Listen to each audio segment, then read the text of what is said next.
evening from the R&B Media Center in today's city. Welcome to the midweek edition of Afternoon's News. I am Anju, Gidwani. And good evening, I am Patrick Jones. There is a lot to tell you about on the broadcast tonight, so let's start with a check of the stories that are making headlines across the country today.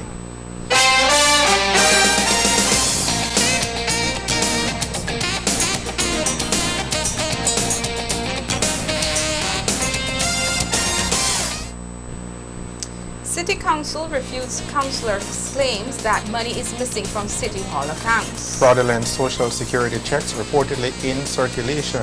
And the Organization of American States signs funding agreements with 3 Belize organizations. Details of these stories and more are coming up on the broadcast tonight, but first, here is a word from our sponsors. The Belize City Council has issued a press release denying that funds collected from market vendors are unaccounted for.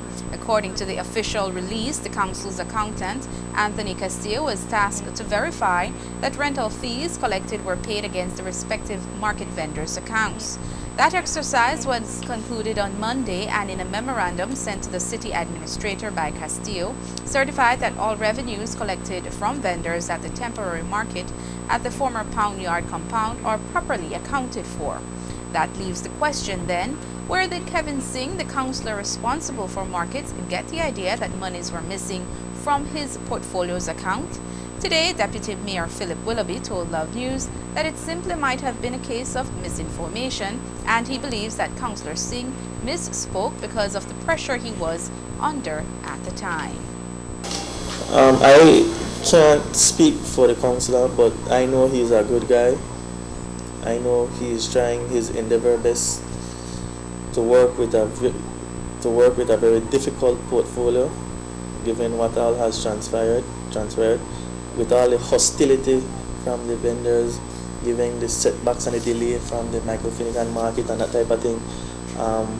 But I believe, in all honesty, he's doing his best with what he has, and I hope that the remedial measures that are being put in place by the finance department will eliminate all of these myths that has been dispelled, and until we get the computer system that will completely fix all areas of finances within the council, we'll be very good. We'll be well off, but it's all about at this time to rebound and have the residents of Belize City know that we need to rebuild the confidence and the trust in us, and that we are capable and competent of doing the job. We continue. I'd like to apologize to all the vendors and persons, the directors from the Hutch and Dining Holding Group. We apologize, unfortunately, for all that has evolved thus far with this market situation, but hopefully at the conclusion of Thursday's caucus meeting, we will have a amicable solution to rectify all the wrongs that went wrong and restore back the confidence of the vendors and tenants, buyers, and For his part, Castillo told Love News that he is satisfied that all monies collected by the market clerk are accounted for. Every time a vendor pays, his or her monies, he's given a receipt. Original goes to the vendor, right, and the copy stays in the receipt book. At the end of the day now, all right, this is recorded, right, in a cash book, right, recorded by the sequence. Every receipt that you're given is then recorded here. End of the day, that is added up, right, checked by someone from the revenue department, right? And that money is paid in right, to the cashier. After which, right, a receipt, right, is issued, right, for the same, right, amount that was received. It is a right, layout process, every day, they normally, come in and pay, and then this is always checked to ensure that that every sum that is, that is, collected is properly accounted for. Exactly, everything is accounted for. The City Council release says that after analyzing and discussing the matter in a finance subcommittee meeting on Tuesday, and on the basis of mutual understanding among parties involved, an amicable solution will be made in the best interest of all parties involved and will result in an extension of the rental agreement for the Pound Yard property to facilitate the completion of the Michael Finnegan Market.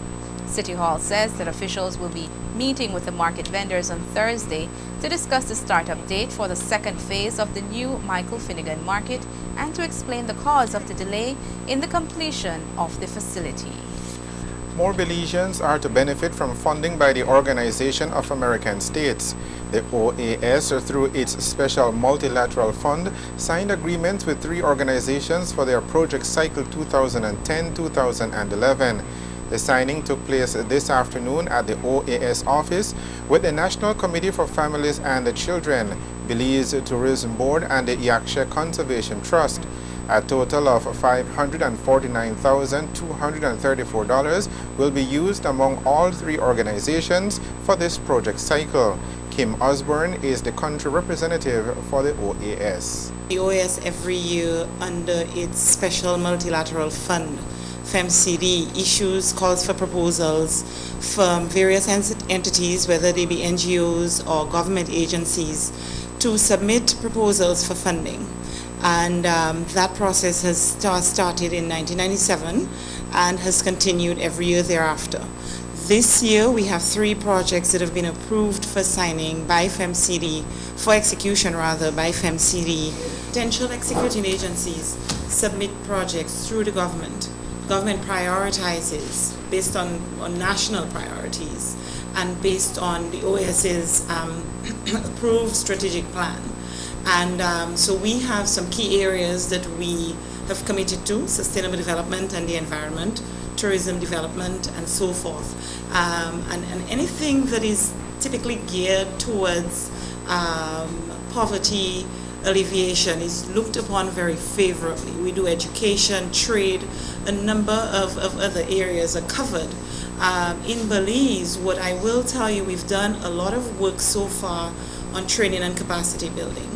One of the things that we have, one of the decisions that we've made as an organization is to no longer train just for the sake of training. Training must lead towards something. It must be a means to an end. You must empower people to help themselves by virtue of the training that they receive.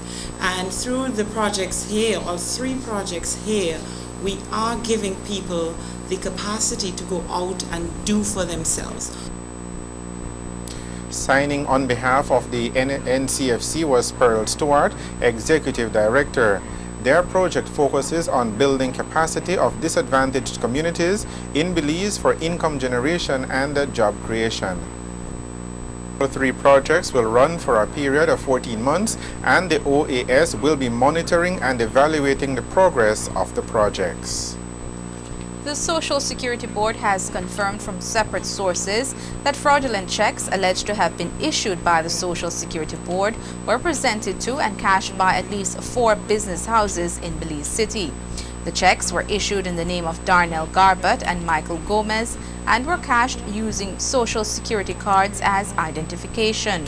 The Social Security Board says it has been collaborating with the banks in an ongoing police investigation into the matter with the expectation of early arrest, conviction, and exposure of the perpetrators. The public is being advised not to accept third-party checks. According to the Social Security Board, the banks are in a much better position to validate checks issued. You're watching Love TV's Evening News. We will have more of the day's stories for you right after these messages.